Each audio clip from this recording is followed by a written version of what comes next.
The military is known for its intense training and requirement of top physical condition.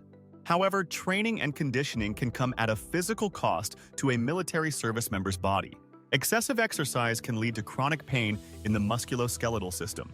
Accurate identification and rehabilitation of pain will increase functional performance in military service members and decrease the psychosocial effects of chronic pain such as anxiety and depression. According to a study protocol published in BMC Musculoskeletal Disorders, musculoskeletal disorders are a leading cause of morbidity and the most prevalent source of disability for military personnel. Non-combat musculoskeletal injuries, MSKIs, account for more than 80% of soldiers' injuries, as well as 65% of medically non-deployable active duty soldiers' injuries. Based on information from the Army Injury Fact Sheet, lower limb injuries are the most common injury.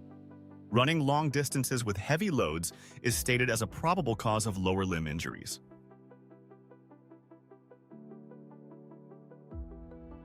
A systematic literature review of 2 decades of qualitative data showed multiple modifiable MSKI risks.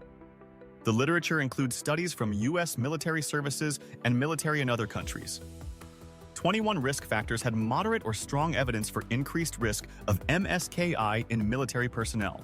The risk factors were separated into 2 categories: modifiable and non-modifiable risk.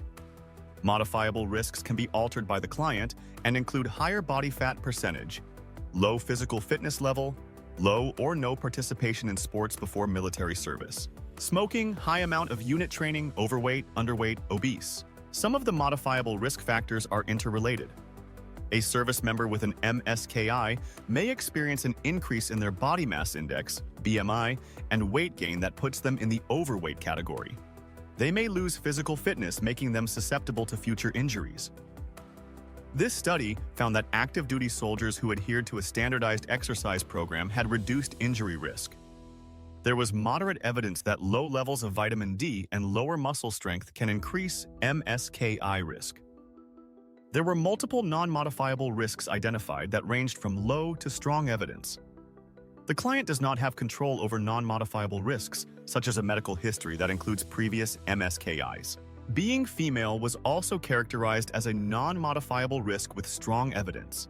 Military One Source makes these suggestions for overuse injury prevention: increase calf muscle strength with toe raises, engage in high-impact exercises like running, on soft or even surfaces, maintain a healthy diet, decrease weight, avoiding exercises requiring an extended bent knee position.